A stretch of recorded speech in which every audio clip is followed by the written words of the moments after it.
humankind colonized space so long ago that no one remembers what came first, civilization or the corporations. But a centuries-old conflict between the Grotto Corporation and their mortal enemy, the Helion Corporation, has led to endless wars and broken planets, making life for most on Grotto planets a living hell of indebted servitude. And Sam Heist was no different. Sam has endured a tough life as a factory worker on the polluted planet of Bayan 6.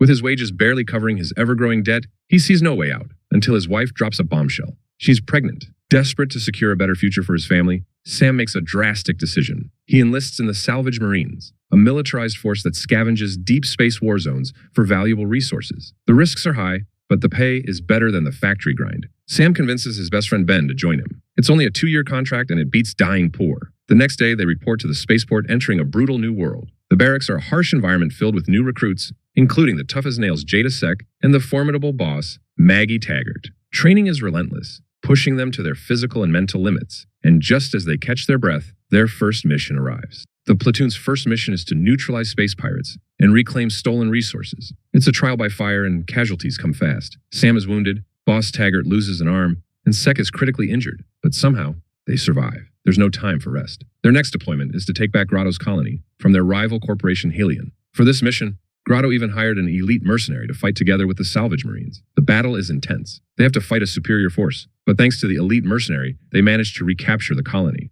However, during the fight, Taggart sacrificed herself to destroy a mecha. Sam is critically wounded and knocked unconscious. The mission is a success, but at a steep cost. Their losses are growing and the war is just beginning. Sam recovers from his injuries. Cybernetics now reinforce his spine, an additional debt that he has to repay. A funeral is held for Taggart, but there's no time for grief. The Grotto executive makes it clear. Failure isn't tolerated. Their next target? A group of rebels hiding in the underground ruins of a colony. The platoon descends into the darkness and splits up to cover more ground. Samuel and Ben fight through the mutant rebels. They locate the rebels' base and set up explosions to destroy it. When the team regroups, an ambush erupts. They barely manage to hold the line before something even worse emerges. Giant tunnel-dwelling worms attracted by the chaos. The explosives are triggered, and the Marines escape just in time. But the mission leaves scars, both physical and psychological. Ben, in particular, is shaken to his core. Samuel earns a promotion and finally gets a chance to return home. But reality hits hard. His growing medical bills outweigh his salary. If he wants to keep his family afloat, he has no choice but to accept another deadly mission. Back at base, some Marines secretly plan to unionize, hoping to break free from corporate control.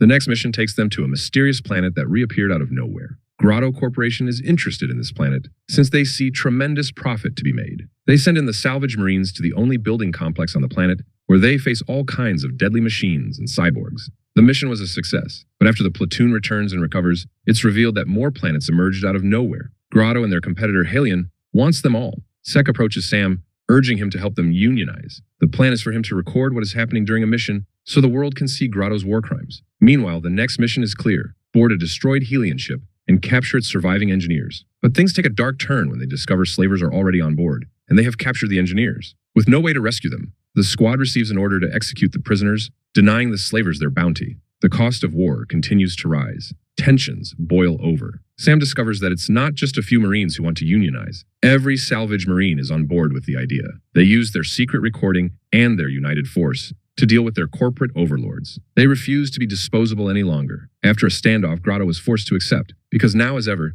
they needed the Salvage Marines to quickly capture the new planets before their enemy Helion does. The Marines are sent out to another mysterious planet, where they fight the Helion forces and a group of elite mercenaries. But then, something unexpected. The dead begin to rise. The planet itself seems to reanimate fallen soldiers, turning them into mindless killing machines. What started as a corporate war becomes a desperate fight for survival. The Salvage Marines fight a long battle where it seems enemies are everywhere. Against all odds, they prevail. Sek even earns the respect of the elite mercenaries. Back at the base, Sam has had enough. After securing enough funds for the future, and thanks to the Union, he is able to resign and return home. Sam says his goodbyes to Sek, who tells him that she decided to join the elite mercenaries. Sam also says his goodbye to Ben, who decided to stay with the Salvage Marines. With his contract fulfilled, Sam finally returns home to his family. But after everything he's been through, can he ever truly leave the war behind? And that's the story of Salvage Marines, a brutal, high-stakes journey through corporate warfare, alien horrors, and the cost of freedom. What did you think of the series? Let me know in the comments. Don't forget to like, subscribe for more military sci-fi content.